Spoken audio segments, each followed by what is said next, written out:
If you record audio for any purpose, chances are you want it to be heard. You want to attract the largest audience possible who can hear your message. That's where we come in. We're cyberears.com, a revolutionary internet service that will host your audio files and help you promote and track its popularity.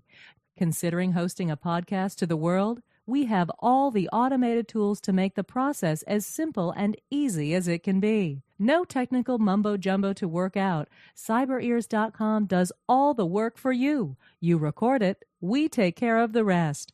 So don't delay. Go to CyberEars.com today and register for a free trial account. Upload your audio files and get heard. With CyberEars.com, it's your audio on your terms. Jeff Ritzman, episode 160 is upon us. Woo-hoo, as they say. Yes. Who says that anymore? Rob Simone. Oh. Yeah. So today, what's interesting about this show with Philippe Mora, we start talking about his soon-to-be-released film, Continuity, which is, I guess, as he's going to tell you, a mockumentary, no longer a documentary, and he'll tell you why on remote viewing. We start off there, but and I thought it was going to be just kind of a light, fun, breezy interview, but we actually get into some pretty dark Nazi territory that's really, really interesting. Yeah. Yeah. And you would think, like, well, gee, what does he know? Well, it turns out, it turns out a lot. It turns out he's interviewed some very high-level SS people because he had done a documentary on it called Swastika. Mm-hmm. So a lot of interesting stuff, and it's funny because when I approach Philippe just in regular interaction, it's kind of jokey. He's a fun guy and all of that, but when you really get into these serious topics, man, he is a wealth of knowledge on a lot of things. Yeah, absolutely. So that is the interview with director Philippe Mora. And then stick around for the after chat because we're going to finally tell the entire story of, if you recall, back a number of years ago, Jeff and I had a shared encounter that I took a picture of a green UFO at, and there was more to the story, and we never told it because it wasn't appropriate. Well, now it feels appropriate. It involves the late Mac Tonnies. It very loosely involves, or maybe let's say suggests, Whitley Strieber. And it's almost like I made a sort of callous joke to try to lighten the mood during a conversation, and then this experience just one-upped me. It just decided to put the most grotesque punchline over top my own that I can think of, which is why we never shared the story before, but you'll hear why we're sharing it now during the after chat, and then you'll hear the story. Ultimately, in thinking about it, I think Mac Tonnies would appreciate it, so I hope you do too. In any event, let us get on with the show. Here is Philippe Mora. Paratopia, without further ado, please welcome back to the show our very good friend, Mr. Philippe Mora. Von Mora, are you there? Thank you. Yes, I am here. I am here indeed. When last we left you, you were working on a documentary of sorts, right, on remote viewing, and you now have a title for it, which is Mangina. No, that's not it. What's the title? No, or nothing actually that even rhymes with that. But the title now is Continuity, and it started out as a documentary, and then the subject became complicated to the point where the only way I could really do it was as a fictional film. So now it is, I don't like this word, but it's a mockumentary about remote viewing. It's called Continuity because in the story, when remote viewers or psychics or whatever you want to call them start moving through time and space, the first thing they notice are changes in continuity. They start off small, like their shirt could change, or if they're talking to someone, their jacket could change, their sex could change, and then the continuity starts changing at an increasing acceleration, so the landscape changes, et cetera, et cetera, et cetera. So the continuity is referring to what happens when you start moving through time and space. And tickets would be $7, thank you. I'm describing the film as a Strangelovian film, aside from the fact that Dr. Strangelove is one of my favorite movies. I'm calling it that because it is about a serious subject, including religion and trying to prove that God exists, and so on and so forth. Well, wait, were you able to interview remote viewers for the film? I did prior, when it was a documentary, I did a lot of research, and yes, I did.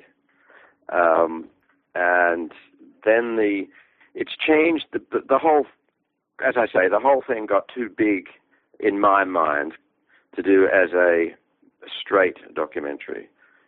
So it's very fictionalized, and it's now I don't want to say too much about the plot, but I can tell you this much, that the plot is that, and it's done in a documentary fashion, the plot is that in 1945, when the Second World War ended, a rogue part of an intelligence agency here decided to find out if God exists or not. The reason they want to prove that God exists because that will destroy communism once and for all. But it's got to be secret because of separation of church and state. So that's the premise. So this mission to find out whether God exists has been going on since 1945.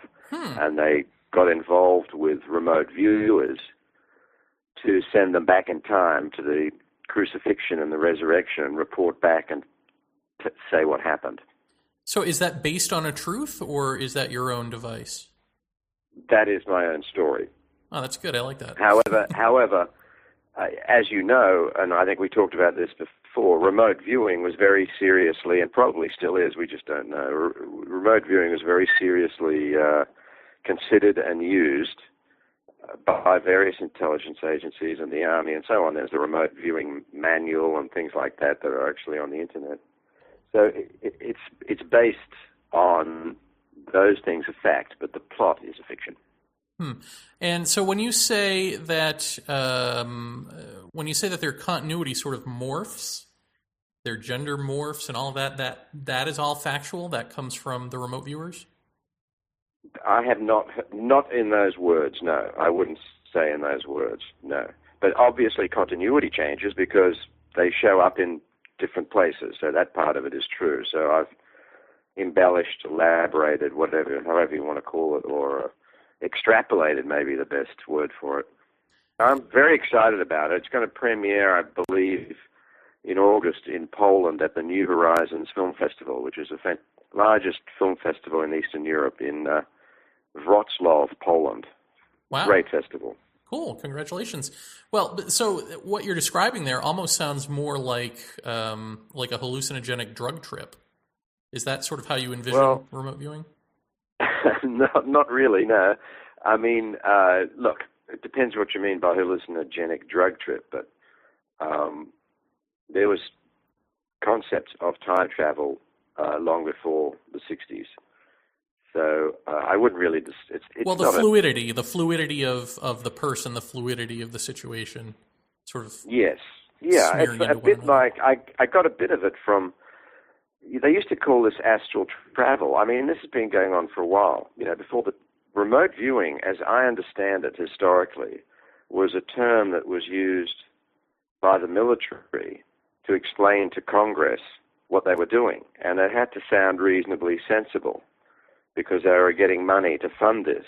So remote viewing sounds more like sensible compared to, say, astral viewing, or my soul leaves my body and flies to 1915 and comes back. You know what I mean? So Yeah. remote viewing was really a way that a term that they needed to use to get finance. But astral travel, as you separate, you look down and you see your own body, and then you fly around. I mean, that's been around for a long, long time. That whole concept. Well, So there's a lot of literature on it. So I've kind of compiled all the literature that I've read on this. And you did interviews as well, yes? Yeah, they're not in the film though. Right. There will be a you separate. did interviews. There'll be a separate. When you talk to people, did they say anything that intrigued you more than anything else? Because I look at remote viewing stuff, and I look at, for instance, and maybe we talked about this on the last show, Joe McMoneagle, who's a famous remote viewer, had written a book where he put in a whole bunch of predictions for the future. He claims he remote viewed the future, and so far, not a one of them have come true. So I look at that and I go, well, what is the actual usefulness of this in terms of a psychic spying program and all of that? What is the actual usefulness of it? Is there anything that you heard that really piqued your interest more than anything else? Well, look, it's a really easy thing to satirize, and we do have some fun with it in the film, in the sense of Dr. Strangelove satirizing some things that are, and really not funny, like the atomic bomb and the end of the world. But what struck me in all the literature on it were the instances where the remote viewers would come back and pretty accurately draw bases. The military use was the intriguing thing, of course. They would come back and do pretty accurate drawings of what they'd seen, and they were sitting in a chair in an office in a base in Virginia, and occasionally, which is why I think the military kept using it, occasionally 2 remote viewers would come back with the same information. Well, that is pretty stunning. It's enough for them to keep doing it, but that sort of puts hairs on your back of your hairs stand up on the back of your neck, if you have any hairs on the back of your neck. But that stuff was very, very intriguing. I think there was a disconnect with the military use of this. It was disconnected to the spiritual part of this. I think there was a real problem with that, I think, psychologically, which we explore in the film. And by that I mean some of these remote viewers were sent to war zones and areas, and they came back and said they were seeing atrocities, and they had nervous breakdowns. So, again, did they really remote view to an atrocity site? We just don't know. But we do know they had nervous breakdowns, and they were taken off and given new missions and so on and so forth. I mean, the thing that's hard to understand about it, and it was easy to make fun of, is that the controller who would give these people coordinates would say, whatever you do, basically they were saying, go to these coordinates and come back and tell us what you saw. But there was words to the effect of, just imagine that you're a camera. Do not get emotionally involved. If your emotions come into this when you get to the place we're sending you, you're not going to come back with an accurate picture. Well, that's all very interesting. I mean, I don't know how they came up with it. They said it was part of the process of doing this remote viewing was that you had to be completely unemotional. But that didn't work out, as you know from some of the memoirs of these guys. The emotions and stress did get to them. Yeah, wasn't it that the emotional overlay would end up with them imagining things about the situation, and that imagination would get in the way of the actual visual? I think that's exactly right. I can't remember which one now, because to be honest, I've read so much about this. But you may know the remote viewer who came back completely. He'd just done too much. He'd seen too many atrocities, and according to him in his memoir, the controller gave him coordinates to meet Jesus. And he went back in time and met Jesus, and felt better. And that was the thing that I thought, that intrigued me. That's when I got into the fictional part of this. I thought that was a very intriguing concept that reminded me in reverse of that incredible book, The Master and Margarita. Are you familiar with that book? No. It's a Russian masterpiece by a writer called Bulgarev. It's about the devil showing up in Moscow in 1940 and causing havoc.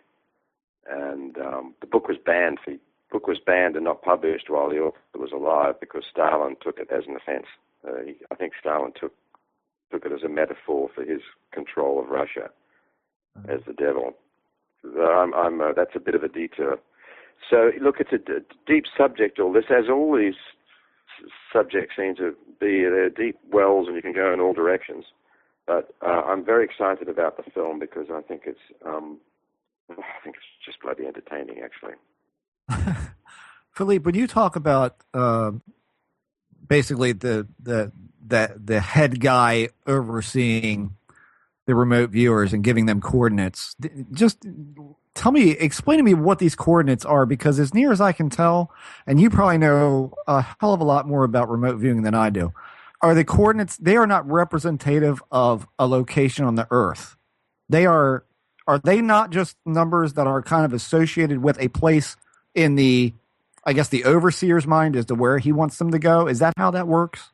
That's exactly how it works, but it definitely can be a place on Earth. Okay. That was the main military application of this, was sending them to bases in Russia. Because, this is a Cold War hysteria thing. Right. And so they were sent to bases in Russia, and what they were asking them to do was really mundane. I mean, if they actually thought these guys were traveling through time and space, and then they'd ask them, how many ships are in that shipyard. That was what they were into. And then it got more far out after that with remote viewers saying they went to different planets or God knows what else. The whole UFO thing got wrapped into it. But the actual military use of it was very practical. When we say coordinates, though, we're not talking about like longitude and latitude as far as a place on the Earth is what I mean. Like they're not giving 60 degrees latitude by X longitude. It's more like a series of numbers that they're supposed to then focus on. Is that kind of how those coordinate things? I think whatever you can think of, they tried. Oh, okay. Whatever you can think of, they tried. But the issue was, they're always testing whether this was real or not, even as they were doing it. So they didn't want to give too much factual information because that might trigger somebody off. Yeah, exactly. It might tip someone off, or you might remember a geography class from when you were 11, and that would So the whole process, as I understand it, on the what they actually did was very complicated because of that, and they're constantly testing.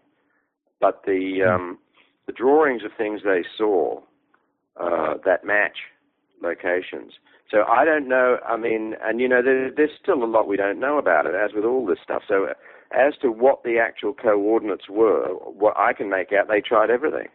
But what they were trying to avoid was giving too much information. Right. And when you were talking about all of this stuff, and especially in military use, think back however many years you want. First, a guy has a missile, and then the next guy says, "Well, I've got a laser guided one," and the other one says, "Well, I got a heat guided one." And these things tend to ramp up exponentially as years go on in honing their use. Have you ever come across someone who has said, I was either given a drug to enhance the effort, or B, I was hooked to an apparatus that magnified whatever, brainwave activity or something like that? Have you ever heard of them trying to accentuate what someone brings naturally to the table as a remote viewer? No. My opinion is they didn't do that because that could easily decay the result in their view, because they were trying, their belief was this was probably really happening, but there were very few people who could do it.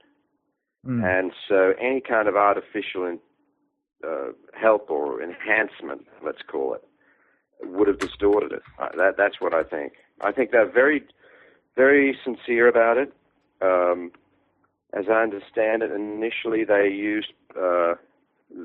spoke to psychics who had worked successfully with police departments. I mean, you know, over the years, various police departments all over the world, in desperation, have often used psychics to find, for example, missing children, things like that. Sure. And there's quite a high percentage of success. Mm-hmm. So that is the kind of person they were trying to find in the armed forces and out of the armed forces. Yeah. And in intelligence. So I think it's a very interesting part of history in all of this. And you know, the atrocity part of it was intriguing too, that they would send them to these sites. There's 2 or 3 remote viewers who mentioned this. And I think we may have discussed this the last time we discussed remote viewing, that all this stuff was classified, but obviously over the last 10 years or maybe 15 years, someone said, now let these guys write let's get the information out. And these men were allowed to write their autobiographies. Well, when you say that well, the sort of joke of it is or one of the jokes of it is the spiritual disconnect between military and essentially this proof that consciousness can leave the body or extend beyond it.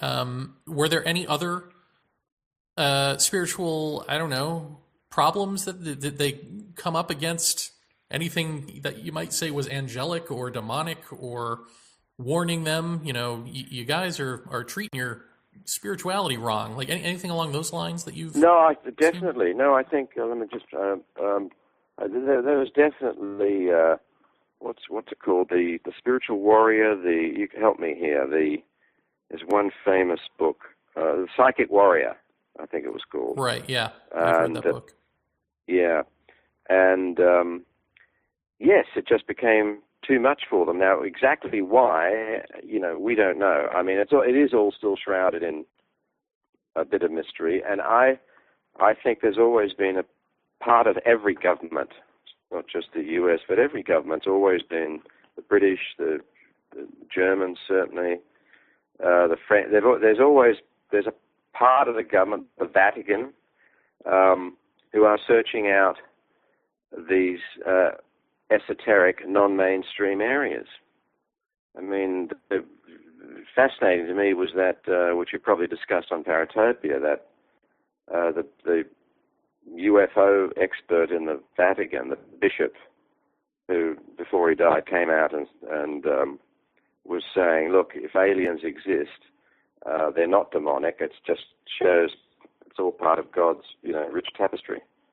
Remember the Vatican originally was using alien sightings as proof of demonic activity, which they liked, in the sense that if these aliens were little demons, that was proof that God exists. Now that might seem strange, but it's not. It might seem strange because the whole point is you have to have faith. In these various religions, you have to have faith. You don't need proof. You have to have faith. So you might ask yourself, why was the Vatican wanting proof? Well, there's always been a stream in the Vatican who have wanted proof. And there are many reports of Vatican representatives showing up and questioning people who'd seen UFOs over the years. Because the official Vatican position on UFOs was that it was proof of the devil's existence, and these were little demons.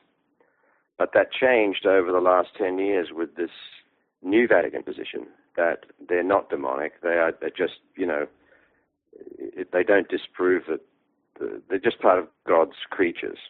You know what I find interesting going down this Vatican road also in the last 10 years, 2 paradoxical things have happened. One, they've come out and said, yeah, there's no such thing as hell. We just kind of made that up to keep everybody in line. But paradoxically, they've also had an uptick in, and I believe in Italy, in teaching priests how to perform exorcisms on people, and they had an uptick in actual quote unquote demonic possession. So I wonder how they do both of those things. Well, that's a together. fascinating subject, because they and I think they still are. I read reports about how they're running out of exorcists. They were running out of exorcists because there were so many people possessed that was a real problem. And the Pope, which is fascinating, the Pope is number one exorcist. I don't know whether you're aware of that, but in really hard cases, the Pope does the exorcism. I don't know how many he's done, but the really hard cases, he's number one guy, which is fascinating. They're very serious about the exorcisms and concerned about it, and training people as fast as they can to perform them. Yeah, so how do they put that together with saying there's no hell? Well, I guess how do you define hell? Is it a engraving based on Hieronymus Bosch? Actually, Hieronymus Bosch does a good depiction of hell in his work. So I guess it depends what you mean by hell. You mean they said there's no literal hell? Is that what? Yeah, they basically said, there's no literal hell. We just we said that to keep people in line. What they said was something along the lines of hell would be defined by us in such a manner as to say you are cut off from God. The absence of God would be hell. But there's no fire and brimstone and little guys with pitchforks running around poking you in that, lake of fire type thing. Right. Right. Well, arguably there was that in the Holocaust. Yeah. Well, this is true. All I can say is I'm glad subject. there's no hell for the three of us. That's a good sign. No. So. Well, in any event, no, it's fantastic the way these subjects go off in all directions, and it seems like disorganized thinking, but I don't think it is. I think these subjects just trigger all these really interesting questions, and of course the Vatican is deeply involved in all of them. Yeah, well, this is true. Yeah, I mean, I think they at some point intersect and flow into one another, which is sort of what we've discovered for ourselves here on this show. But when you were interviewing the remote viewers, did any of them warn you off of another? Did they ever say, "Yeah, don't interview him; he's full of shit"? No, there's nothing like that. The really serious ones didn't want me to name them, and they were just describing. I mean, they're interesting people. They're very interesting people, and with and I'm not comparing them to Uri Geller, who, by the way, was a remote viewer himself. They're very interesting people, and because all this subject matter is out of the mainstream, really, it really is hard to figure out, is this, I don't want to say crazy, because I don't mean that at all, but it's let me rephrase it, it's difficult to differentiate what really happened and what is real and what is imagination. Because I think if you start getting into these areas, you could easily start imagining stuff. Yeah, it's funny, as you're saying this, I'm thinking to myself, why would they let these guys start writing about it and let the cat out of the bag, so to speak? I mean, why would they do that? Wouldn't that be dangerous knowledge if this thing was really a powerful tool? Couldn't anybody just access our secrets? Well, yeah. Well, sometimes there's a whole philosophy of just make things hide in plain sight, or hiding in plain sight. I mean, it may be, if they do release all this information, no one will believe it, and that's that's a very good color. Yeah. Well, another option could be that they've already got a mechanism in place to somehow block it out. Did you get any sense of that they have some sort of psychic weapon or something whereby they can still guard their secrets, whether people know this information or not? No. No. I think this is an incredibly complicated subject, but I don't think there's anything like that. I think the military, of any country have an incredibly tough job. I think they're all just trying to do the best they can. This stuff, for sure, is at the outer edges, and it's certainly not a priority, because the priorities are just practical considerations of, men in danger in various spots. I'll tell you how you could defend against it, Jeremy. Release a bunch of hogwash about it that then another rival government tries, and when it doesn't work, they don't believe it. And so if you don't believe it, it doesn't work, does it? I mean, could that be the easiest defense? What you just described was what was going on in the Cold War, for sure. Yeah. With you guys are experts on this. There's a whole school of thought saying that the whole UFO thing was totally psychological warfare, right, from our side, and to try and freak out the Russians, the Soviets, that we had all this incredibly advanced technology because we captured UFOs. Right. Yeah. And there was it's well known, there was a very sophisticated psychological warfare board that came out of the Second World War, and it continued on into the Cold War. Uh-huh. So, is there still a psychological warfare department? There easily could be. Probably. I mean, it'd be odd if there wasn't. Yeah. Well, when you were originally trying to make the documentary, at what point in the process did you feel like it was too big for that? And what does that mean exactly? Just too many tangential subjects? Well, I've had a career, as modest as it is. I've also had a career as a journalist, and I just found I couldn't get enough hard facts about it to make a film that was going to be interesting. I couldn't get the hard facts, and then that's when fiction comes in, of course, and that's why novelists write novels and filmmakers turn to fiction, because you can tell a story. You have a little bit of artistic license, and you can extrapolate a bit. But I just didn't feel there was enough factual information beyond what was already published. But I thought it was, I think it's a fascinating subject. So, well, see, I think that's interesting because you're famous for even rummaging through the National Archives and finding Nazi footage that nobody knew existed, and 3D films nobody knew were even invented then, and this sort of thing. Did you rummage through there looking for stuff on remote viewing and find nothing? No, there's plenty of things. I mean, you've probably seen it. The most extraordinary thing is the remote viewing manual. Have you seen that? Yes. Yeah. So, I mean, that doesn't get better than that, really, if that's a genuine document, which I believe it is. But then, the thing is, and it doesn't just apply to the U.S., all these governments are concerned about being ridiculed. No government wants to be ridiculed for going into areas that could easily be ridiculed. Voodoo, psychics, supernatural, astral travel, why use a remote viewer when you can use a stealth bomber? I mean, it's just...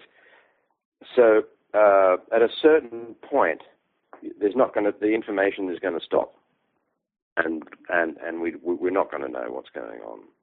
And I'm not a conspiracy theorist, by the way, but I mean, I just think as a practical matter, some stuff is way out there. And so when I sort of hit that brick wall, I thought, well, I'm just treading water here. Just make it as a fiction with a semi-realistic tone to it, which is what Dr. Strangelove is, by the way, and have some fun with it and entertain people and deal with a really interesting subject. Just out of curiosity, did you ever go through the archives looking for Roswell information? I did. Quite a while ago, I did, actually.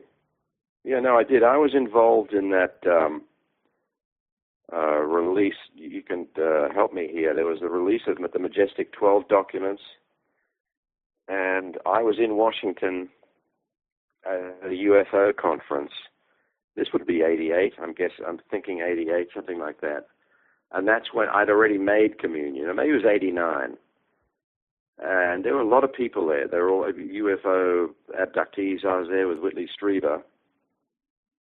And that's when I think I told you guys the story when that guy came up to me and said, you're full of it, so is Strieber. That movie's crap. It's complete BS. You're a shout, and Strieber's a shout. And I said, well, hang on. I don't know you. You don't know me. How do you know that? And he said, the aliens told me. Right. And you know that story. And so, but at that conference, they released the Majestic 12 documents. I've forgotten who released it. You'd know the name of the guy.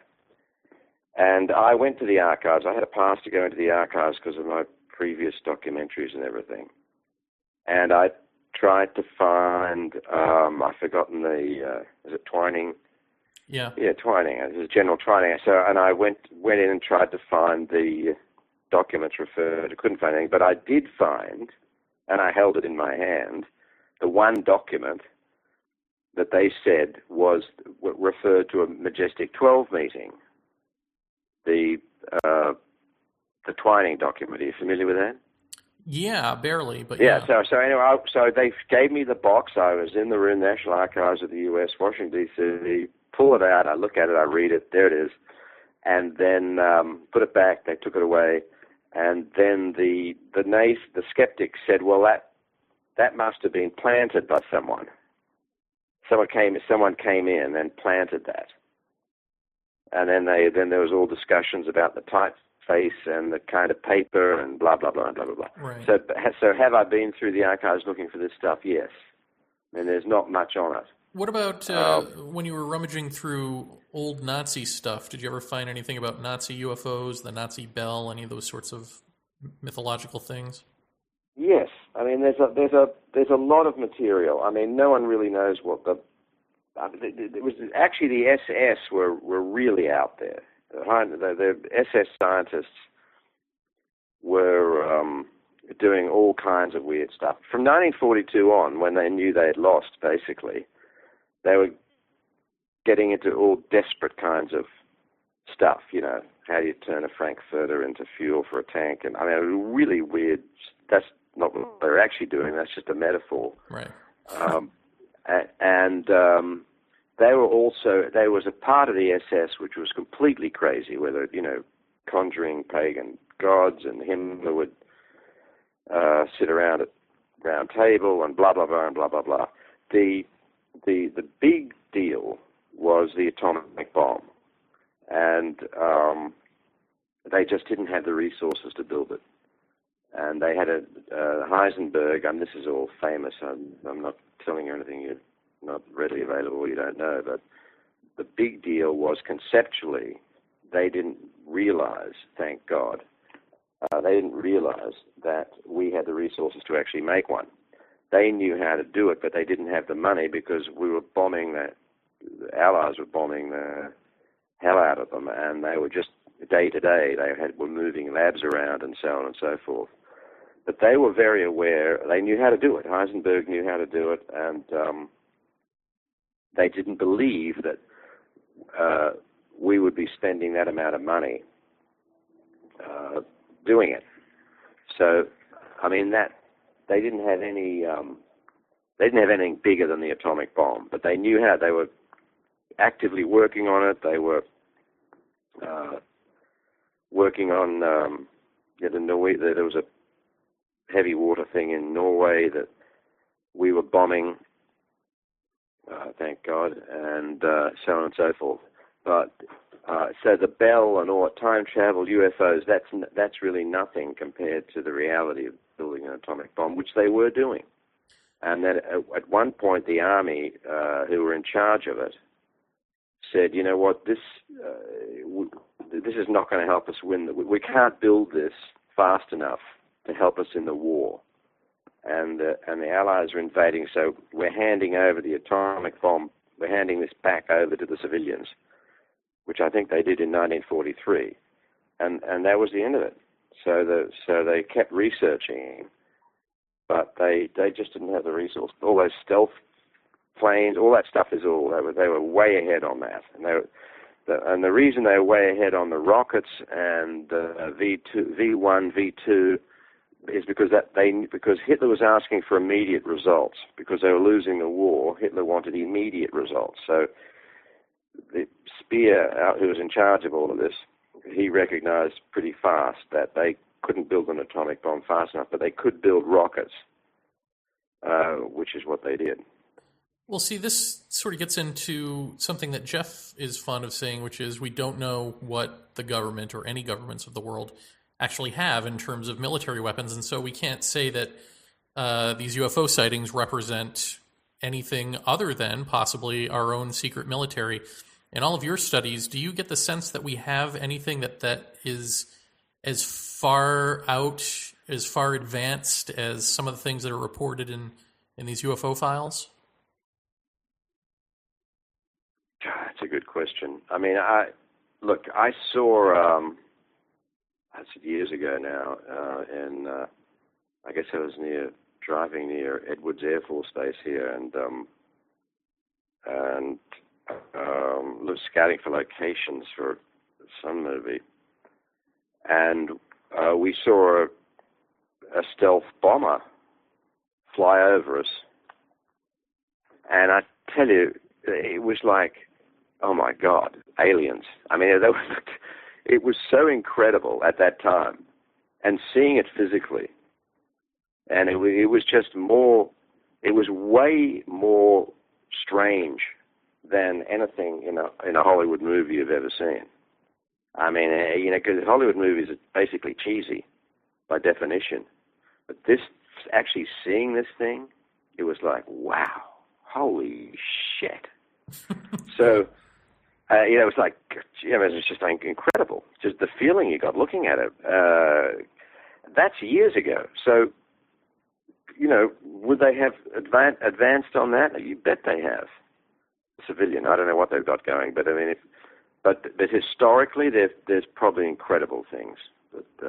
I just find it odd that if we're futures and futures ahead of ourselves, then why would we still be concerned about the atomic bomb? You would think that. You mean now?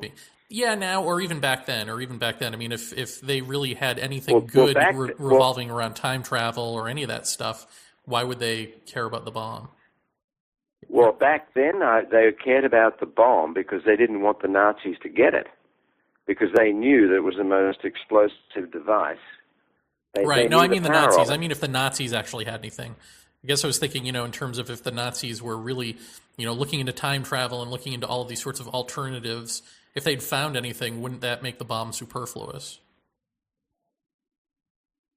I don't know, because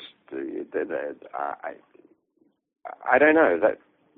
I mean, I know that Einstein knew that Werner Heisenberg, who had got the Nobel Prize for the uncertainty principle, Einstein knew that Heisenberg knew how to make an atomic bomb, or had the knowledge to get there. And so when he came to the U.S., because he was a number one Jewish guy on the Nazi list, he was the number one Jew, and they're after him. He came to the U.S. and he wrote a letter to FDR, I think in 1939, saying exactly that there's one scientist who hasn't left Nazi Germany, who has the knowledge to create a devastating weapon that would win the war. Words to that effect. And it's because of Einstein's prestige that FDR authorized the Manhattan project. Actually, it was called the Manhattan District Project. And it was only because Einstein had discovered the theory of relativity and was recognized as a genius that FDR even listened to this, because it sounded like science fiction, a bomb that can destroy a whole city. And so FDR said, if Einstein's saying we better get cracking on this. So it was an incredible operation at that time, and very, very, very, very expensive, involving well over 150,000 people. I'm just guessing a number here. It was at least 150,000 people in top secret working on this. So you could say it was, this bomb was as a metaphor, a kind of a supernatural thing, playing with the elements. And fortunately, the Nazis didn't have the resources. I have one more, and then I'll pass over to Jeff, which is for anyone who has access to the archive. I don't know who that would be, but if they're looking for UFO information or particularly Roswell information, certainly the normal avenues of inquiry have been gone over 6 ways from Sunday. Is there anything that you can give by way of advice to look in a different way? Well, that's a really good question, because it applies to a lot of subjects, not just Roswell. I think you have to familiarize yourself deeply with whatever the subject is that you're interested in, because you might see things in widely available documents that no one's seen before if you can connect the dots. And that's why I call this hiding in plain sight. I mean, the Eva Braun's home movies, which are now, historically well known and used in every documentary and blah, blah, blah, and which I found with my colleague Lutz Becker. The basic reason no one had found them is that no one had asked for them. And as simple as that is, that's what the reality was. So I think the question you're asking is the important thing. If you can ask the right question, you're going to get some fascinating answers. But rummaging randomly through archives is not going to get you anywhere.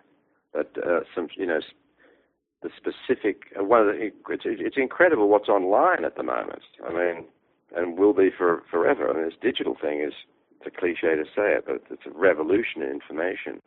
But most of the archives are online. I mean, the FBI has an extensive Roswell stuff online.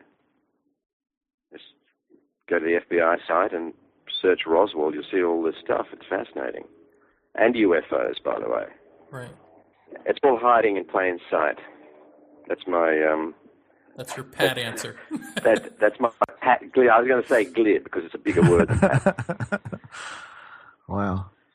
Well, Philippe, you've looked into, and I know this is not paranormally related probably, but you've looked into a lot of German World War II stuff over the years, and there's always been, I mean, I guess paranormal, let's just call it mystery, as to whether or not Hitler died in the bunker, as we were told, and if so, where's the remains, et cetera, et cetera. We found out, how many years ago, that the Soviets had his skull that they claimed was what they had gotten from behind the bunker where the cremation was supposed to have happened. And now we find out that skull is from a woman probably not even 40 years old. And so we got nothing on what happened to him. And well, you could probably rattle off any conspiracy theory that you've probably heard, but have you ever come across anything where the United States said, we don't know where this son of a bitch went, we don't know, we have no idea, because the Russians tore into there like crazy and it was haphazard and we just don't know? I mean, has that come across your desk at all? Well, no, I'm just thinking maybe, with what you said, the female skull, maybe Hitler was a transgender. But that's really pat. No, look, I've studied it. I've looked at it. I've spoken to people who knew Hitler, like Albert Speer, who were there in the last days. I don't think there's any doubt he died. I think the conventional wisdom is correct. He shot himself. He bit down on cyanide and he shot himself simultaneously, and then he was burned with Eva Braun, and I think that's what happened. And it was Stalin, for some reason, he wanted to keep the idea alive that Hitler may have escaped somewhere. It was a weird thing Stalin did, not confirming it for a while. Right. But there's a couple of good books. There's the Russian autopsy reports. There's the dental records. He died then. And then you get, crazy stories of submarines and Hitler doubles and so on. Right. There were Hitler doubles, but as there were Churchill doubles. And I was double. And, but, Right. you know, there's a lot of stories about this Nazis, a lot of Nazis getting to South America, which they did, which just confused everything. I mean, a lot of them went to Argentina and etc. But he definitely did not survive. In fact, I made a movie. Well, I didn't make the movie, unfortunately, but one of my first scripts was called The Phantom versus the Fourth Reich, which was about the Phantom comic strip character finding Hitler in South America. Hitler was 84, and he's living with his son Heinrich Hitler. And Peter Sellers thought this was the funniest script he'd ever read, and he really wanted to play Hitler and Heinrich Hitler. And that was my first job, actually. Now that you mention all this, my first job was working for Peter Sellers and on these script conferences where he would dress up as Hitler. And which I didn't think. I just thought, I guess that's what big stars do. You know, it was my first job. I thought, who's the Pink Panther, Dr. Star? I guess they just dress up like the characters they're playing. He was incredible. He was very interested in Hitler. And he was, as I say, dressed as Hitler in these script conferences. This went on for about a month. So I've been intrigued with this subject matter, obviously, for a long, long time. And you said you spoke to Albert Speer? Yes, I spent a day with Albert Speer when I was making Swastika, the Holy documentary. Shit. And, wow. I had an introduction to meet him with my colleague at the time, Lutz Becker, who was helping me research stuff, and we spent a whole day with him. And that was like, in retrospect, it was kind of, I was naive, really, but it was probably good because I asked him really, sophomoric questions like, what would you do if Hitler walked into the room now?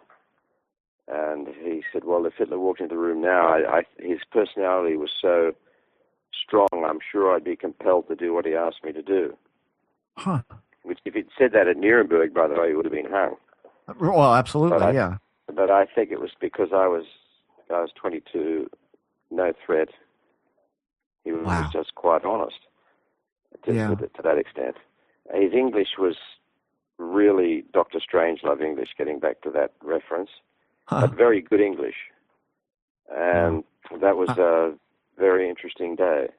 Did he, was he, like, especially privy to, I don't know, to dispelling some of the stuff? I mean, I'm curious if he brought up things like, you know, there was a book, I think it was way back in like 2005, and the author's name is Martin Allen. He made a claim in this book that Himmler had secretly negotiated with the UK like as early as 1943. And then Himmler might have been killed on Churchill's order to cover that up. I mean, are things like that even findable if it's a fact or not? There was a whole group within the Nazi hierarchy, and to the extent that Hitler was in total control, he must have been making remarks to them. But there was a whole group who wanted peace with England, and that's why Hess flew there. Hess was very close to Hitler, and we just don't know. We do know that Hitler thought the British would never. He saw them as potentially friends. He wanted to divide the world between Britain and Germany, and he thought Germany would take Europe and Britain would keep its colonies. And he couldn't believe that Britain attacked him because he had a lot of close English friends, and the Duke and Duchess of Windsor, for example. He said he was going to put him back on the throne, make the Duchess the Queen, all this stuff. There's a lot of documentation on this. So in the back of his mind, I think he was always he didn't want to be fighting the British. Yeah. Well, and here goes back to the topic of this show. How much documentation have you seen that implicates Himmler in the occult to a large degree? Because I've read that over and over and over, that he was, and in fact, Hitler consulted psychics, did he not? And then when I guess when the plan went into effect, he had all of these psychics executed. And how true all that kind of thing is that you hear, I don't know. But I know that Himmler, especially with the SS, I mean, I don't think you could. I think George Lucas taking Darth Vader from that kind of, mix of samurai and German SS officer look. You don't get a whole lot more evil looking than these guys were, and certainly the SS castle and the notion of the SS rings, and the rings don't go to the families; they come back to the castle, and they're then stored symbolically in this castle. I mean, all of that seems very, I don't know, occult-driven stuff. Yeah, look, this is a whole other 3 shows, but yeah, in sure. summary, from what I know, having looked at this for a long, long time, the Nazi Party, led, of course, by Hitler, was proudly and unashamedly pagan. And Hitler said that Judeo-Christianity was a disaster for civilization, and that they were going to destroy Judeo-Christianity, and they were going to go back to a paganism. Oh. And in fact, when he got to power in 1933, he said, this is bullshit, this 1933 AD, we're changing the calendar to 0. And Goering and Goebbels said, no, mein Führer, we can't, we've got too many Catholics in the country, we can't do that this suddenly. We need to wait before we change the calendar. And the Himmler, who was, former chicken farmer and a crackpot, but very efficient in police matters, he took this whole pagan thing and ran with it. And so that's why you got all the Knights of the Round Table and all this Gestapo stuff all the weird racial stuff. It's all paganism. So what you had was medieval pagan theories married, and this gets into the technology, married to, for the first time, modern technology. And that was like a disastrous combination. I mean, these guys were medieval, but they had tanks and bombers and 3D and movies and electricity and blah, blah, blah. So, as I say, this is a whole other subject.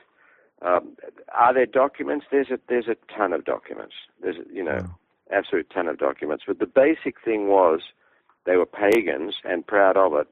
And Winston Churchill, God bless him, was he did point this out, but no one was listening in the 30s. In fact, he held up Mein Kampf in Parliament, I think, in 1936 or something like that, and said, has anyone read this?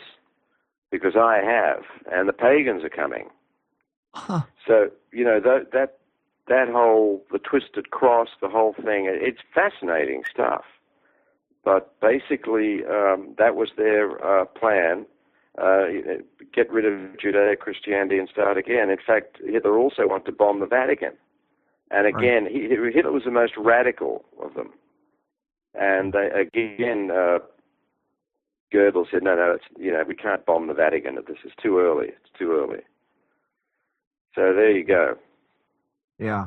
I mean, the thing that's always kind of fascinating me about it is, this notion of, especially when it comes to the SS. I mean, you're talking about guys who they were beyond all guilt or responsibility, and how does someone rationalize mass murder to you as some kind of martyrdom? Like how does that? There's got to be a defining moment where you go, yeah, this is okay, this is good, this is what we're supposed to be doing. I've never been quite able to understand, like, how does that work? How does someone get inside your head so thoroughly that that works? It just doesn't. It's called and like what Albert brainwashing. said to you, yeah, exactly. What he said to you about, I'd do what he told me to do if he walked in the room right now. I mean, that says it all. It's just that to me is mind blowing. They were their minds literally were blown. They were brainwashed, and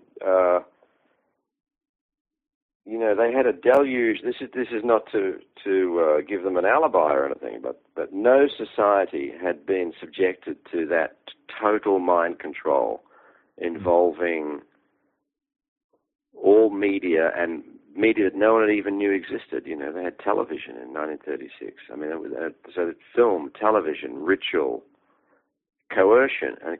So that combination was incredible. And I mean, they were told by Hitler and Goebbels that if they didn't kill the Jews would kill them. Uh-huh. And they believed it. So, Yeah. the mortal enemy is they were killing children. And Hitler was saying, you've got to kill the children, because if you don't kill the children, when they grow up, they'll come after us. Right. So, but it was just a deluge of information. As I say, it's no excuse, because any German who did protest, and there were many, were killed. Oh, yeah. Absolutely. Were killed. Yeah. But is it unbelievable? And it's unbelievable to me. It's unbelievable to you. I still don't get it. I'm still looking at it.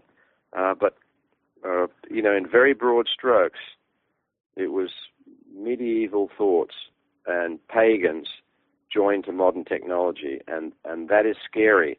And I also see that as scary, by the way, without getting political here at all, but I also see it scary in some Middle East, in countries in the Middle East, that are still tied to medieval beliefs by any definition, by any reasonable definition, and have access to modern technology.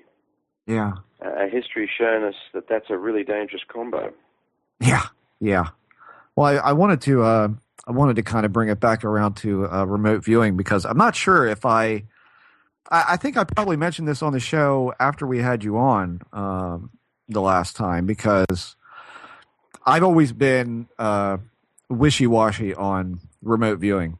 I wondered, like, if it works so well, why aren't they still using it? Why do we know about it, et cetera, et cetera. So I actually sat down and read the most minute amount anyone could read on it.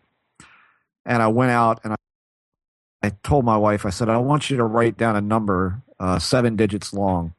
And then I want you to sit there and I want you to focus on that number while you're thinking of a place. And I want you to keep doing that while I shut my eyes and we all just be quiet. And so I did that. And I'm going to tell you what I got. I saw blue, like a royal blue. I saw white, like a white smooth sandstone. And I saw an aerial view of a circular driveway with a lot of flowers in the middle and some kind of statue or something of this bunch of flowers. But the flowers were really pretty. And it was a circular driveway. And so I told her that. I said, this is what I get. Blue, white sandstone, and I see a circular driveway with flowers. And she says, you're absolutely right. I said, I'm right about what? She said, I was thinking of Cinderella's castle in Walt Disney World in Florida. There you And go. that's now here's the There you question. Here's the question. Now I found that really interesting. But the question for me at that point was, did I really see that place in the sense that I went there and saw that place? Because it was daytime when we did this, and that could have been. Or did I just read her mind? I mean, Look, where do you think that falls to? I think people who live together, my wife and I have psychic connections like this and say this, that's kind of thing all the time. Uh-huh. My wife, I think it could be mind reading. Okay. But you see, with remote viewing, this is my personal opinion, of course.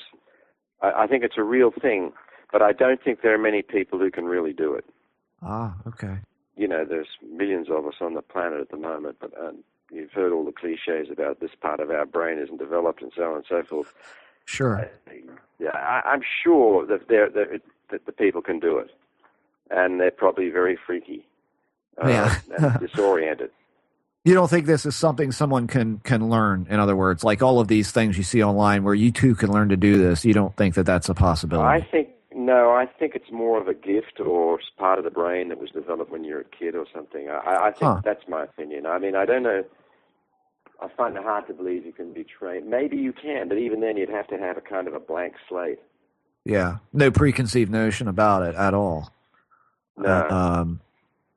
Well, I mean, the thing for me is like I saw the color blue, I saw sandstone at an angle with sun on it, and I saw a driveway, but I didn't necessarily see specific. Cinderella's castle. Yeah, and I thought to myself, well, if this is all the more specific than it can get, or if I kept doing this, would it get better? Or am I just reading her mind? But to be that specific, where you're talking about, you need to find Osama bin Laden, or you need to find out where the Germans are housing this plane, or you need to find this, that, or the other. It's like something like that would be a hell of a lot more specific. And I'm thinking to myself, if I'm seeing colors and textures and a flash of a spot on the ground, then what must these guys who have done this and have a gift for it, as you say, and have been trained now to use that, what must they be getting that is of so much more rich detail than that? And this goes the same way for psychics. It's like a psychic. What is a psychic actually doing? And we hear about these predictions that some psychics make that happen, and they're very specific. And we hear about them talking to the dead, and some things that they find out from that are very specific. Again, they're not cold readers. And you wonder, are they skipping to a parallel place where they're just? It's like often they're not correct, but sometimes they are, and that almost puts me in mind of somebody jumping to a parallel or being able to perceive a parallel reality where some of these things have already happened. But as you say, with it being always in a state of flux, is that what they're picking up? Like, they're accurately reporting what they see. The fact that it doesn't happen means that essentially the flow or the tine of that spindle of reality went in a different direction. And sometimes you're right, and sometimes you're wrong. And the question is, will we ever be able to tell the difference if that is indeed what's going on?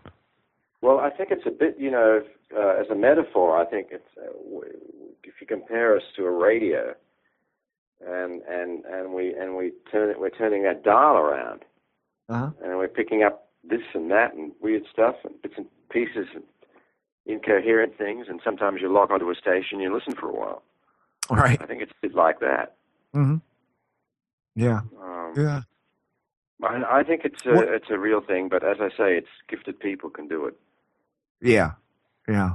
What is your and this has just been a recent topic with us that we've kind of started poking around in, the near-death experience. What do you think about all that? I mean, there's been tons of shows now on TV about the near-death thing, and people have written books for decades about it. You ever look into that? You ever poke around, talk to people?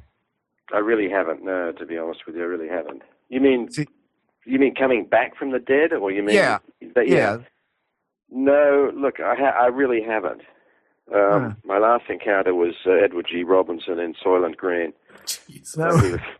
I'm not making light of your question. I guess I am really, but no. The near-death thing is it seems to most of the people who report it, they come back with kind of Hollywood. I saw a white light, and I don't know. But listen, I'm not going to test it out. You know what I mean? I think there's a hell of a movie in there, is what I'm saying. I bet absolutely. Yeah. I mean, besides Flatlanders, I mean, we can go past that, but anyway. Yeah, no, I think it's a great movie subject. Great movie subject.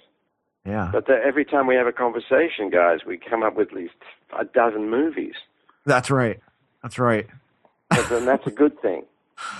Well, we should make a couple. Then it would be good. We're on the case. Yeah. Yes. Jeremy. Yeah, I just want to go back to when you're actually interviewing higher-ups for the SS, do they, in your presence, and they talk about this stuff, I'm assuming candidly, do they feel comfortable in their own skin talking about the things they've done? I met a couple. No problem. I mean, You know, Germany is very conflicted about this even now, you know. I mean, half the Germans are absolutely ashamed and feeling terrible and shocking, and, you know, our generation. And then there are, you know, and when I say half, I mean, that's just really guessing here, and I've spent quite a bit of time in Germany over the last few years. But then you get the hardcore who are like, you know, well, the only thing that Hitler screwed up is he lost the war. Yeah. Yeah, I mean, it's pretty cold stuff. Yeah. And then it's just cold. With the remote viewing thing, just as you and Jeff were talking, I was thinking, you know, I can't think of another military project where they decided, yeah, let's go ahead with this. Let's fully fund this, even though we don't know how it works. We just know that it works. Is that something that is more common, or is that was that a one-off rarity that I think it was, where they were just like, well, we don't know how this works, but we're going to fully invest our time and money into it? Well, actually, the atomic bomb program was exactly that. They just had the word of these scientists speaking this stuff that no one understood. But the dream was there. The possibility of these guys, Albert Einstein, saying, "Listen, we can make a bomb that will take out Berlin." Well, okay, let's throw some money at this. Okay. But you know what you got with it? They industrialized it. They industrialized that dream or that concept, that theory. The Germans never industrialized it, and we've never industrialized remote viewing. And now, so you know, who knows what would come of it. I have one last question, and it's complete curveball because you know, it's too bad you're from another country because you're really a national treasure, Philippe. Thank you. Yes. And you used to live with Eric Clapton, as many of our listeners probably recall. Did you ever hang out with Jimi Hendrix? No, because I think he died just before I got to London, actually, or maybe not. I got to London in '67. Because I was going to ask if you had been able to talk to him about his UFO encounter, and I guess, well, obviously not, Yeah, but no, did you I ever never, talk to anyone he knew about it? Was that like a big deal back then, or no? UFOs were a huge deal in London in the 1960s. In the late, you know, they were huge, and there was that fantastic magazine, famous UFO magazine. May have been called the Flying Saucer Review or something like that, but it was edited by a man called Creighton, and it was a fantastic UFO magazine, really serious reports. And, it was a big deal at that time. And then, of course, the skeptics will say, yeah, because you're all, you know, smoking cannabis, so of course you're into UFOs. But it was a big subject, and there are all kinds of UFO reports, et cetera, et cetera. But, you know, you got to bear in mind the Cold War was still going on. Right. Well, since you did communion, have you had any Hollywood types or even politicians come up to you and say, you know, that happened to me? Many.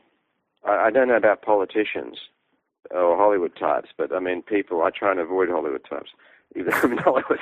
But many people have said to me suddenly, unexpectedly, "Oh yeah, you know, I saw this, I saw that, I'm missing time." And, you know, polls have shown this, that many, I mean, most people, the majority of people believe that UFOs and aliens are a reality, whether they've landed here or remote viewed or what. Most people believe it's a reality. But me personally, yes, many people. Yeah, because one of the things that we talk about is that this seems to happen in terms of trickster theory. It happens to marginal people in anti-structural situations, and you know, so why is it that more famous people or more sort of public speakers, people that you would put your trust into, why aren't they the ones that are having these experiences? And I just wonder if secretly they are the ones having these experiences too. They just don't wait a talk minute. about them. No, but I mean, look, it's documented. Reagan saw UFO. Jimmy Carter. There's a lot of. I mean, they're presidents, So, you've got the governor of Arizona who said he saw, the giant thing. So you've got prominent. I don't think there's any lack of prominent citizens, let's call them, who have had these experiences. Apparently, Kucinich had. I mean, they're countless. I mean, that Arizona governor's a really interesting one because he poo-pooed it at the start. And then he came out and said, I feel really bad because I actually did see it. It was a giant, triangular boomerang shape. I mean, that's a really interesting one. And then you've got the astronauts who say they've seen it. So I don't think there's any lack of people who've, the famous Corso case. I mean, there's many. They say we're waiting for a UFO to land on the White House lawn. Well, I mean, there were UFOs flying all over Washington. I can't remember what the year was. I think it was 48 or something like that. After after it was like 52, I think. It was a huge flap, let's call it. But that's why I think we're all fascinated. Why? What is this? What is it? Because really, if it's not if it's something in our mass psychology, like C.J. Jung wrote that book, The Flying Saucers. Right. Read that book? Uh-huh. That's a really interesting book. So, maybe it's just it's equally real. It's an archetype. But these remote viewers have remote viewed flying saucers, yeah? Yeah, absolutely. And they walked away feeling that this represents a civilization or a handful of civilizations? Yep. Yep. Quite a few of them and psychics have, I mean, remote viewers really are what we used to call psychics. Yeah. And astral travelers. Right. Now, is any of that going to make it into continuity? Yes, it's in there. Excellent. It's in there. Well, Philippe, thank you so much for joining us on the show, and definitely come back, of course, whenever you like, because, we could talk to you about 8,000 things all night long. It's my pleasure, guys. My pleasure. My pleasure, really. And I'd love to come back. I'll come back with some, good info, some documents on something of interest to you. Excellent. Thank you so much. And thanks for your interest, guys. All right. And one more time, when can we expect to see continuity in its premiere will be in July in Poland at the New Horizons Film Festival. That's what we're aiming for right now. I'm just putting the score on now. The score is by a fantastic avant-garde German musician called Harold Grosskopf, who was in quite a interesting electronic music band in the 70s. He was one of the originators of what, humorously, the British call krautrock. and it stuck. So it's a kind of Tangerine Dream kind of stuff. Did I meet him when I visited you in New York?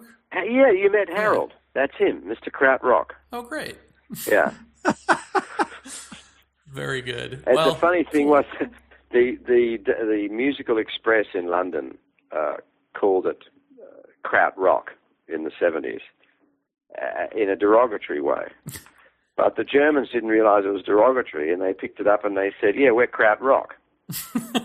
now they just call it electronica. Exactly. Well, Philippe, thank you again, and we'll thanks, guys. Definitely have you back on as soon as possible. Terrific. Thank you, guys. Bye-bye. Really appreciate it. Great talking to you. You too. This is Colin Andrews, and you're listening to Paratopia.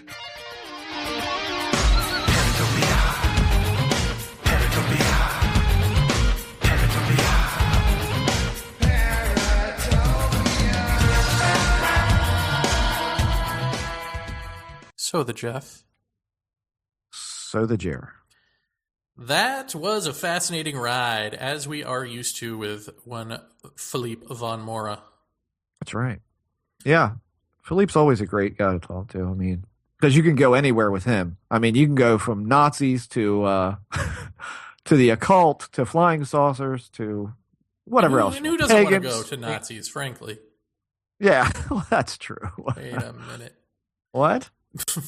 I wonder if people who go into the National Archive or request documents or whatever, if you're looking, for instance, for Roswell and you go to July, whatever, 1947, they must do this, right? But maybe they don't. Look for other documents that don't say Roswell, but happened around that time, either there or near a base where this alleged wreckage might have gone to, that might somehow pertain. I don't know. Yeah, you would think. Although I guess the question there is, at what point did it become a code name and therefore pretty untraceable? That's the other part of it. Well, the allegation is that they decided to not keep documents about it, that they decided to make everything verbal. Right, yeah. But that would make sense, wouldn't it? Yeah. I'm too serious about UFOs to care about Roswell, so. Well, there you go. Moving on. So we had an interesting, well, I at least had sort of an interesting weekend last weekend of synchronicities that I jotted down on our forum in a thread that is going to lead to our after chat. If people out there will recall, at some point, was it last year or the year before? God, this gets away from me. We're getting old. Jesus. We're getting old doing this show. See, that's where it gets crazy. It was the weekend that Mac Tonnies passed away. So that would be the weekend that we went to Gettysburg to Mark Nesbitt's. That is correct. So if you remember that show. Yeah, and I had gotten a photograph on my cell phone, a crappy little photograph of a green light in the sky, and we had this story about seeing this UFO. Right. Well, if you'll recall, there was a piece of that we never told. But here's what I wrote down on the forum that I find interesting, that leads me to want to talk about this now. March 10th, I finally posted the 2012 War for Souls book launch video on YouTube, which I thought I had posted that back in 2007, but apparently I only posted it as a Culture of Contact podcast. And so here in 2012, I've rediscovered 2012, the War for Souls launch. Okay. Unbeknownst to you, I did that because unbeknownst to you, I started my own website, jva.com. Right. March 11th, you called me, I think, and left a message saying you wanted to talk about something you had heard Strieber say about the drones, and then that night on the live show, we did talk about the drones. Right. March 12th, somebody writes this post on our message board and asks, do we believe Strieber about his having seen drones? And why don't we just think that maybe he lied about that? Oh, okay. And so I wrote a post saying, well, the one detail in that whole experience that rang true to me and rang true to you is the fact that he could only see it from one particular angle, lying in bed at a particular angle. He sees this huge drone out his window. Any other angle, if he moves anywhere else in the room, he can't see it. And that is exactly what happened to us this night with the green light. That's correct, yeah. So it makes. And by the way, in the park with my wife and my son flying kites that day down by my mother's house, we had the exact same thing with a silver ball. That day? That I had. No. This was years before that. I don't even think I knew you at that point. Where we were flying kites in a park near my mom's house, and I was laying on my back, and when I sat up to reel, we were flying delta wing kites, and when I went to reel in my kite, and I'm not gonna sugarcoat this part of it. As I was laying there on my back, looking up at nothing but clear blue sky, my wife was probably, I don't know, probably 80 yards behind me with my son, who was real little at the time. And I lay there on my back looking up, and I said, I haven't seen you guys in a while, because I hadn't had any kind of sighting of anything in a good little bit. And when I sat up, there was a silver ball hanging towards my mother's house, completely still.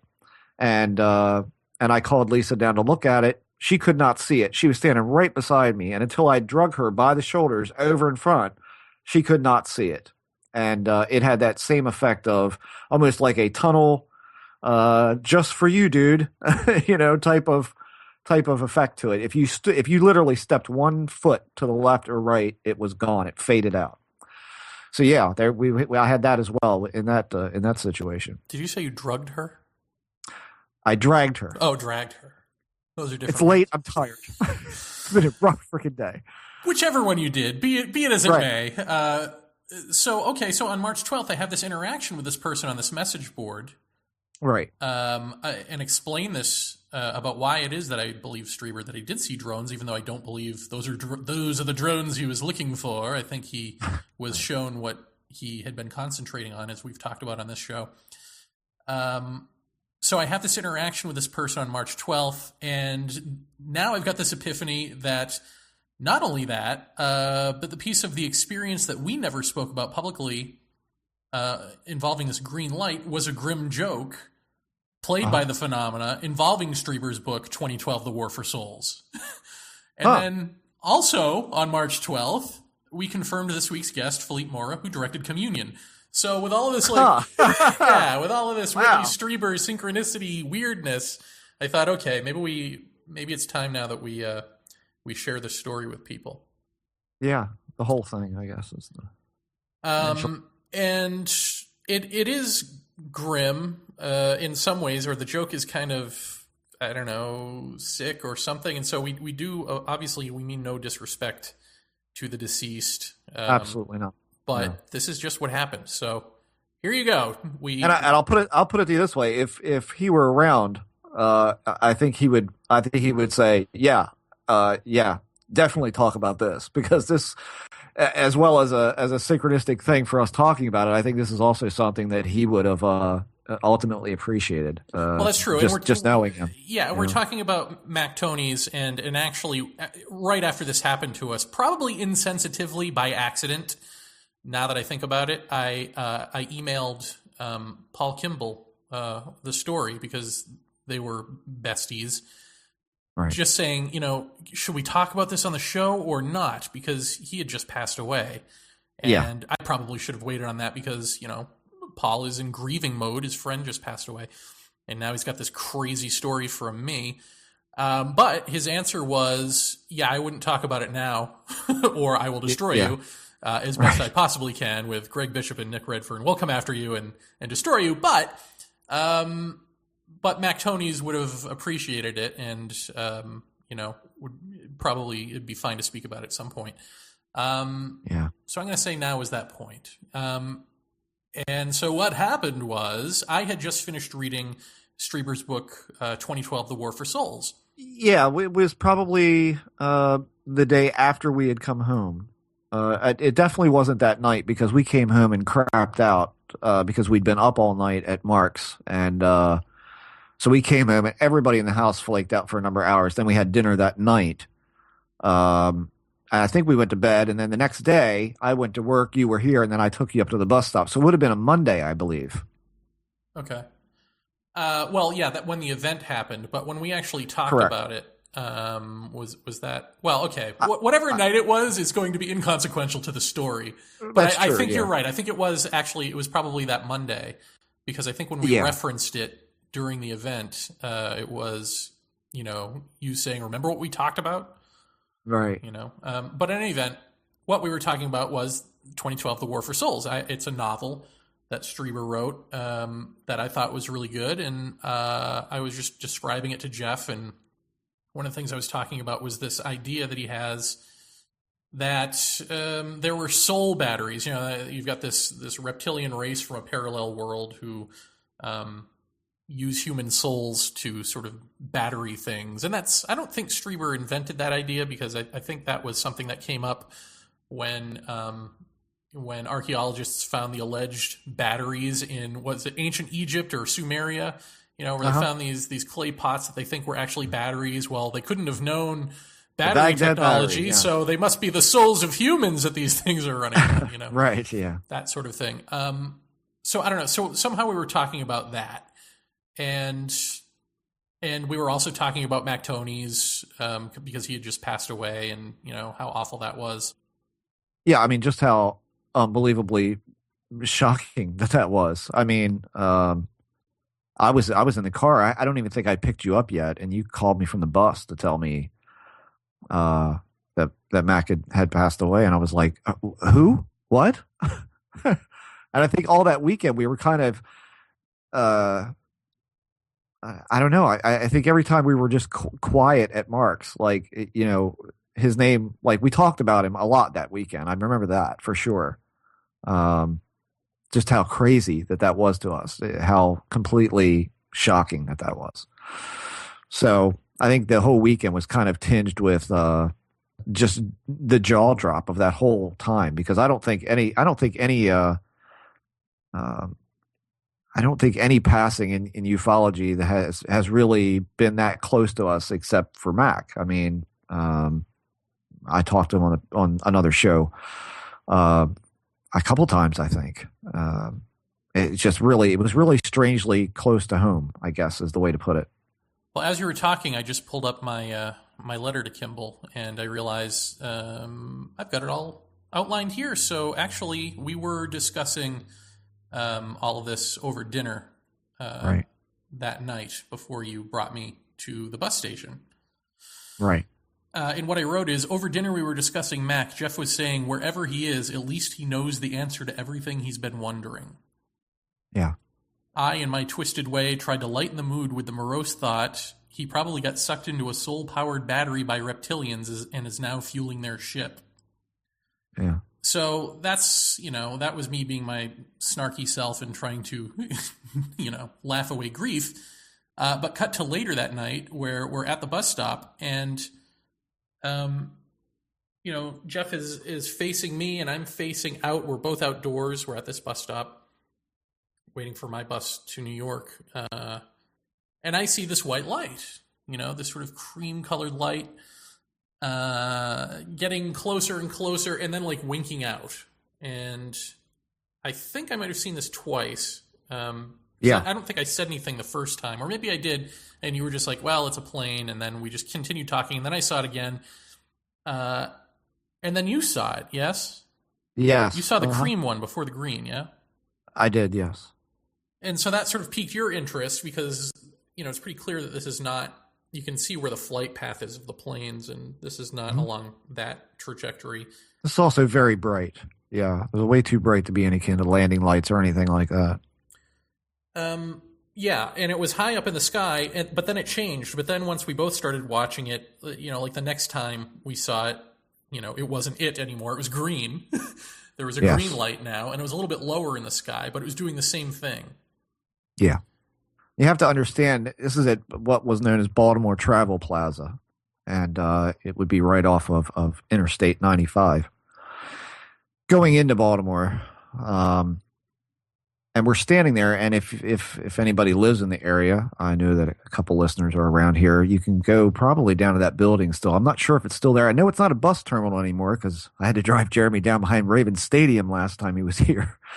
But you have kind of a loading dock, for lack of a better way to put it, or waiting islands where you wait for your bus to pull up. And on that little platform that you wait on, above you are square plexiglass extruded lights. And I did notice that when this light would show up, that the light directly under, or directly over rather, Jeremy and I would turn off. It was the only light to turn off in a multitude of these little extruded squares. And at some point, I saw this correlation between the light goes out, the light pops up in the sky. And I think it bears mentioning here that this light, I think we've all seen strange lights in the sky. But I think when there's something genuinely odd about this, and people who have seen this, and I know above anybody, Brad is going to know. Brad, you know who you're talking about here, because Brad lives in Maryland, and I'm sure he's going to know what I mean. There is a spiky quality to this light that doesn't appear to be an artificial light, as in a filament bulb or a strobing effect of some sort. This is a very spiky, almost star-like, but much, much bigger.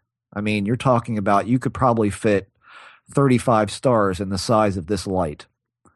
But it has that same spiked, flared quality to it. And it doesn't look right. It looks unnatural when you see them. And so when this thing would show up, the square light over top Jeremy and I would go out. And at one point it went out and we didn't see it. And then all of a sudden our light went out above us. And I said, get ready, it's coming. And there it was. I mean, right on cue. And I timed it. I actually looked at my watch, pulled the stopwatch up, hit it. It's counting off. I think, what was it?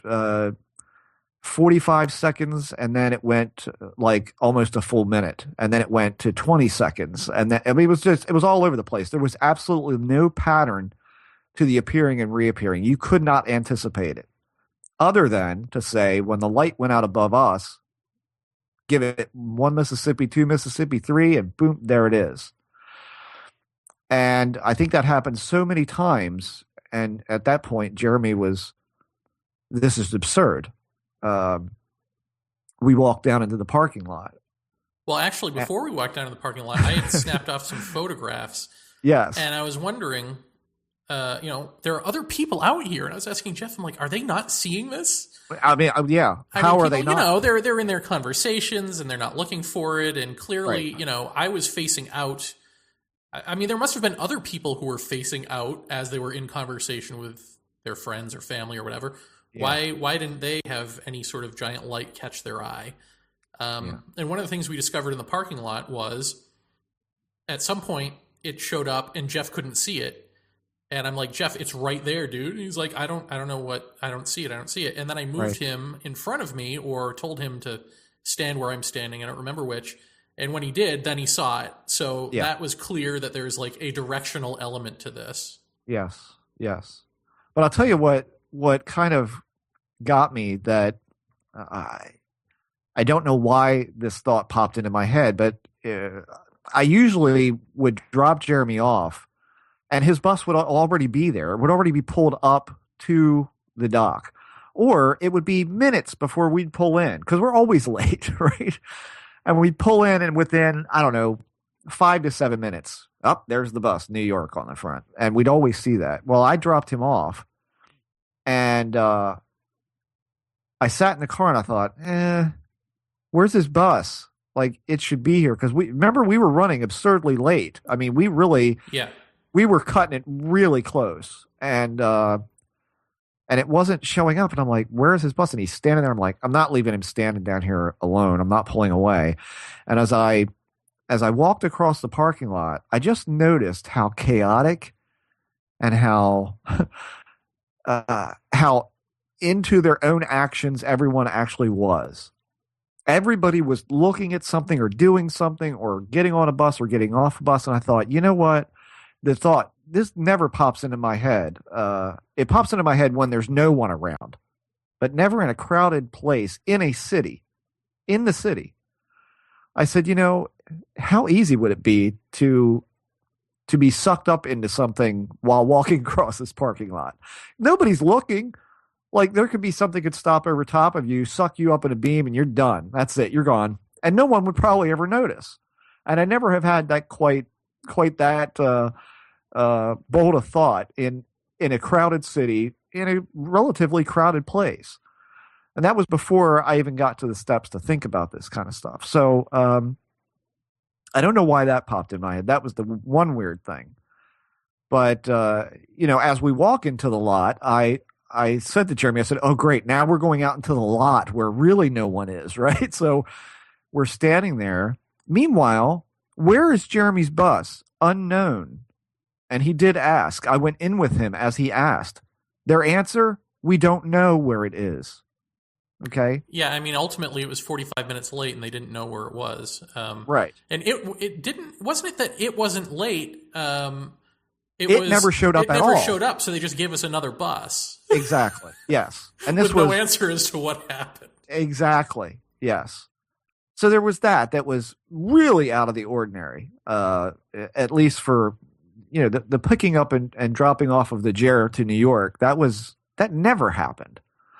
So we're out in the parking lot and we're looking at this thing going on and off. And again, I have no reason why this flew out of my mouth, but it's green. I mean, it's so green. Just absolutely saturated with this emerald green color. You can look at a traffic light way deeper than that, way more saturated than that, spiky, and seemed to suck into itself when it left. It did not just go out. It seemed as if an aperture was opening and closing, if that makes any sense. I mean, it seemed to fold in on itself to a dot and disappear right in front of your eyes. And at some point, we're standing out there in the parking lot going, what the hell is that? And it's gone. We don't see it anymore. We're trying to figure out, where would this be? As near as I could tell from the vantage point, and I used to work down in that area, it would have been far over the water. Probably somewhere in the Bay Area, I would think, but definitely had to have been over water. So we're standing there, and it's not showing up. And it flew out of my mouth. Mac, if that's you, do it. Wink the thing on again. The second I got done saying that, boof, there it is. And I stepped and fetched across the parking lot, going, no. And Jeremy just stood there like a dope, waiting for the beam to come down. Yeah, Jeff was like, "This is bullshit. This is bullshit." And I'm sitting there going, "Why did you ask that? What is that?" I have no good answer. Well, for no, that. you did have a good answer at the time. You might not remember now, but it gets back to what you had said was, remember the dinner conversation.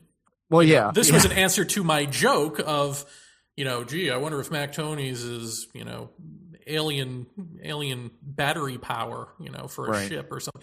That was my joke at dinner, and then you say, Mac, is that you? And the light goes on, and voila, there's the punchline to this morbid joke, and to me, I mean, at the time, it felt sick.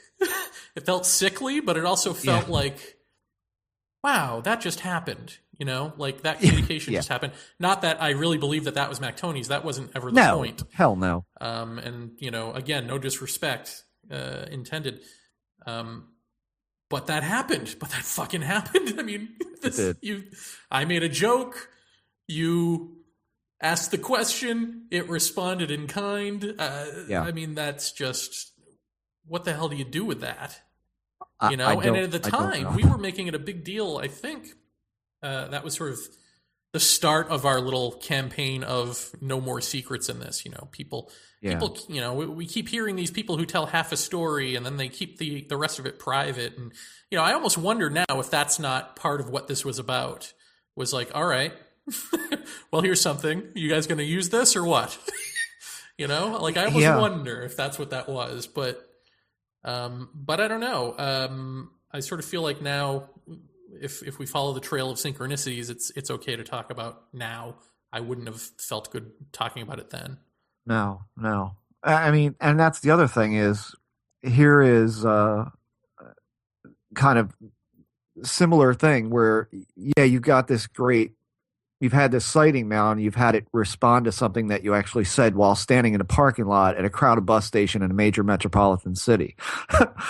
But you can't talk about it, because to do so would be, disrespectful. It would not be, it's just, you don't do that. You just don't do that. And so you're only able to tell part of it, which reminds me so much of what somebody had asked about that I talked on last week's show about, which was the Gulf Breeze thing that I recorded, which was, recorded with someone else's camera and in a situation that, I should have been probably on my way home, and I wasn't. And it was one of those kind of things where I think I mentioned on a previous show, after that sighting, as I'm walking back up to the hotel, here's this question mark in a perfect poster Budoni font, cloud. I mean, it wasn't skywriting, it was a cloud. And this question mark saying, what, you got it, but what are you going to do with it now? It was that same kind of, can't really talk about this, can you? Can't really go into depth about this sighting. And this thing with at Baltimore Travel Plaza was kind of the same thing. And I've been back to that site. I went back literally over the next couple of days, and I stood in the same spot we did, and there was nothing there. I mean, anyone can argue that this may have been a light on a distant building or this is far above the overpass. It's not like it could have this is been not a light burning anywhere. out bulb. Because I've been back Yeah. there in the daytime, and I've been all Absolutely. up that highway ramp and all that. There Yeah. ain't nothing there. No, there is nothing there, and there is absolutely no good reason for that to be there. And I can say it was very reminiscent in quality, not in color, but in quality of the lights that Lee and I used to see up in northern Baltimore County. Very, very similar in quality to that. Almost, I want to say like a road flare. If you've seen a road flare, I would say from in color, it reminded me of the Vermont UFO. It was that same sort of ethereal oversaturated green. Yes, absolutely. Matrix green. I mean, is what I've kind of come to call that near fluorescent type color. I mean, it was incredibly weird. We were amazed that no one was like coming out in the parking lot to see this, because I will say one thing: when it was the cream colored light, it was much larger, to my memory, than the green. The green was still very large, yeah. But when it was cream colored, it looked closer to us and it looked bigger, and the coincides with the light above us going out, while none of the other ones were blinking or fluttering at all. The fact that one above us would go out and then this thing would show up. And then when this thing would leave, the light would come back on. And it was that ping pong back and forth for minutes. I mean, and here we are. We've been set up with a slew of video cameras all goddamn weekend. And what do we have? A cell phone. That's what we got to take a picture of this thing with. And Jeremy got a couple, I mean, I think at least one good shot of it. So, I mean, that's it. That's the whole story. And again, here's the $1 million question, Jeff. Now, am I making too big of a deal out of, okay, there are all of these Strieber synchronicities? I don't feel like I am, because that's the whole reason we're talking about it. But if so, then how orchestrated, how fated is this thing? Are our lives? I mean, were we supposed to wait until now when you start questioning Strieber, for this to come up so that we can go, well, okay, you don't like the way he's handling the drone thing, but let's not confuse that with he's full of shit. Because it's like the phenomena itself is going, he ain't full of shit. He may be wrong about this, but he ain't full of shit. And here's now we're going to harken back to this story, and he's somehow oddly, weirdly involved in that creepy little way. Well, yeah, that was, yeah. It is odd, the synchronicities that come up for that. They kind of lead you that direction. I don't know. As I said on the live show, I don't doubt that he saw what he saw, but do I believe that that's what's represented in those photographs? No, I don't. For all the same reasons that I don't believe that, what Terrence saw in the Amazon represented what was in Adamski's photographs. But do I believe he saw it? Yes, I do.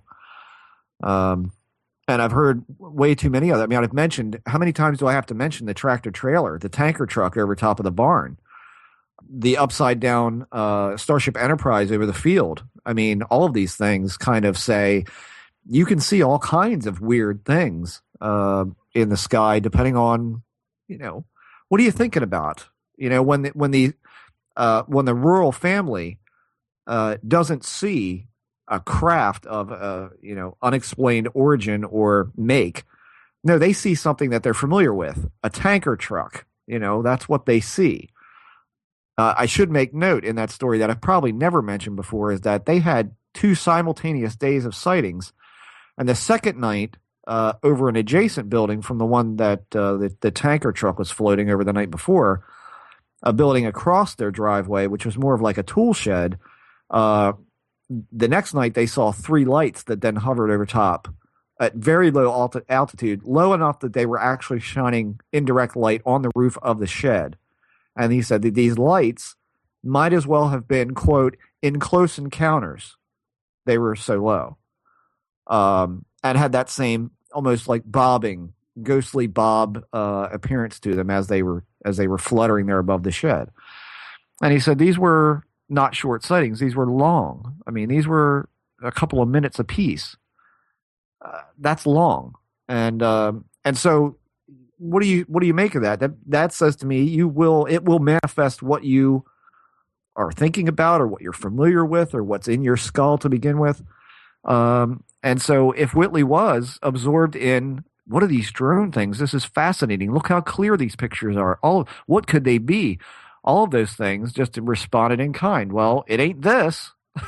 Here is this. And like I said on the show, what frustrates me about that is that whole notion to me was born out of reading Whitley's books. That's what I took from that there is this quality of weirdness about this, that it can morph into whatever your mindset is, or whatever you expect to see, or all of that I gleaned from Strieber's writings. How he can't see that notion in this is kind of tough for me to swallow. But I definitely don't think he's full of shit. I definitely believe that he saw what he claims he did. Is that what the pictures are? No. Not buying that. Here's something that would be interesting to know. And this would be where like MUFON getting off its ass and doing some research would help. Is there a way to tell a difference between objects that multiple people from multiple angles see and the type of thing that either the drone thing or the upside down Starship Enterprise or any of that, if those things are directional? Because I wonder if there's not like a real, if you want to call it nuts and bolts or something, craft, whatever it is, that comes into the atmosphere that everybody sees, that is like the archetypal UFO, right. Be that a triangle or an oval or whatever. But then for people who are concentrating on it, who are experiencers or what have you, there's this directional thing, where only they can see. The sky, sort of a slit opens up in the atmosphere, and they can see this, but that other people won't be able to see it, and that would never be something that would be a mass sighting. You know what I mean? You would never see a mass sighting of something that isn't real. Yeah. See, I don't know. This goes back to what I think is probably the most fundamental problem in ufology, which is, how do you differentiate what any government may have under wraps that they are test flying or whatever against what is the phenomena? How would you differentiate the two? And I think that's going to be the hard nut to crack. But as I've said before, I think one of the ways you could do that is to examine what surrounds the sighting. What's the nature of the sighting? Not just what did they see, but what is their current situation? How steeped in whatever sort of behavior they're in are they? This is where it's going to get really, really hairy, because you can't ever make the definitive line and say, this is the phenomena. Without question, you can only say what this person is surrounded by, we have noticed in other paranormal theorems, seems to surround this behavior. Sure. And so this may do that. But could you not take like Jacques Vallée and Chris Auerbach's work with Wonders in the Sky? And, the question that we had is if Army A is seeing an army battle playing out in the sky, is Army B seeing that? Are the enemies seeing this? Is anyone else in the vicinity seeing this? Or would that be a directional phenomenon? You know what I mean?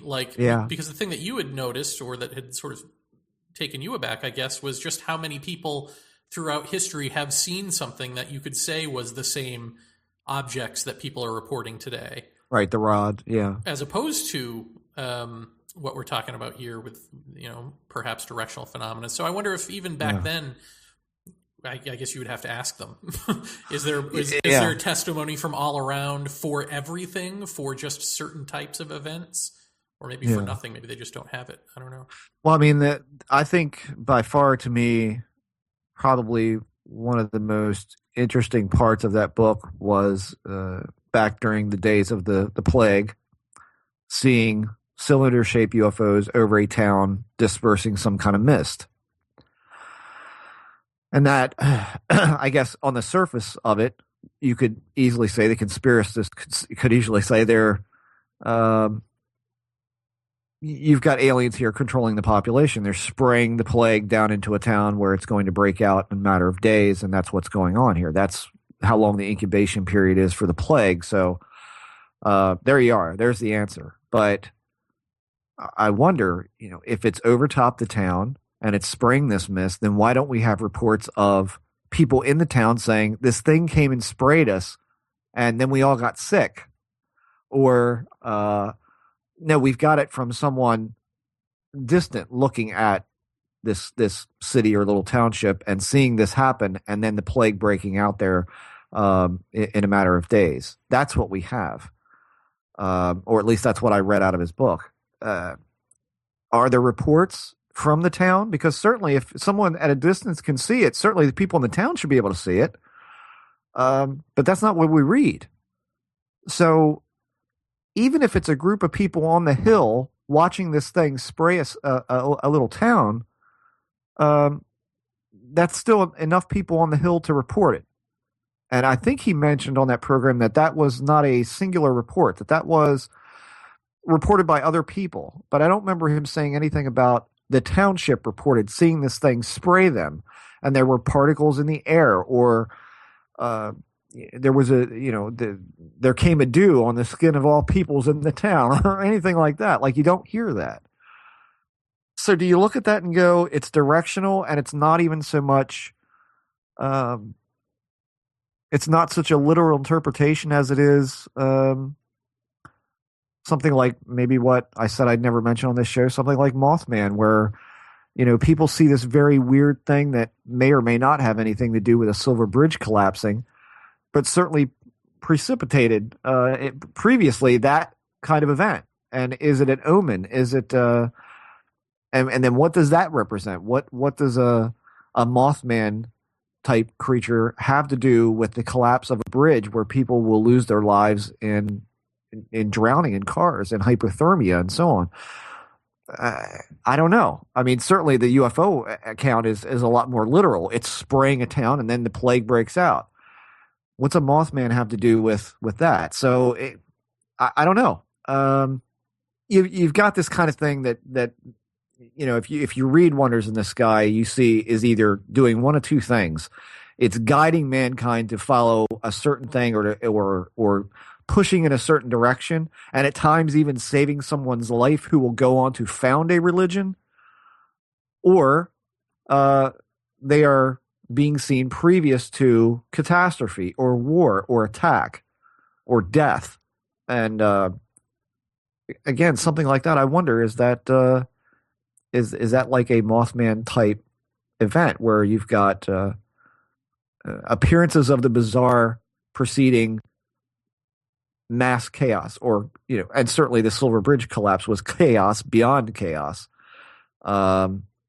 Is that what that is? And does that fall right in line with what George Hansen has always said? Anti-structural events, you don't get much more out of routine than whole families disappearing in a river and never to be seen again. And that did happen. So I just don't know how you would differentiate a sighting in that way. That's where it gets extremely tedious. And barring some major discovery, I think it's always going to be a matter of question as to how will you separate an unknown from a real unknown. In other words, the phenomena itself. I think that's going to be really hard to tell. I think we've got shit that would blow your mind in military circles.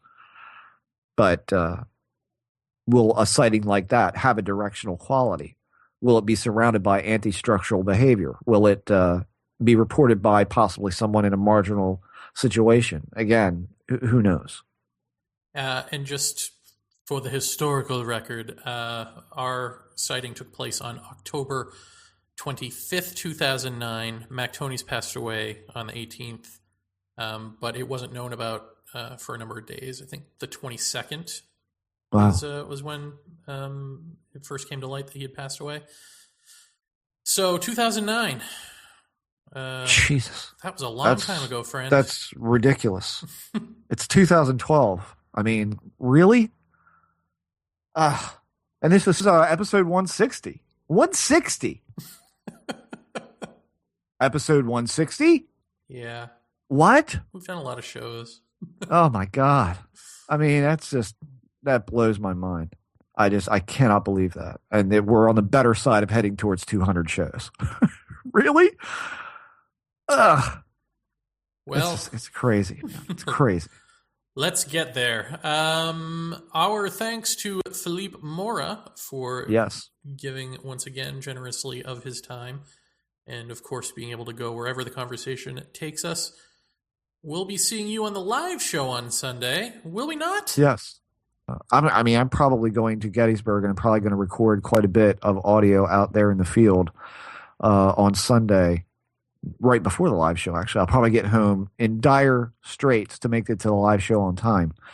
But I'm going to start going on some ghost things. I'm going to start poking around in places I shouldn't be, and let's see if I get my ass handed to me.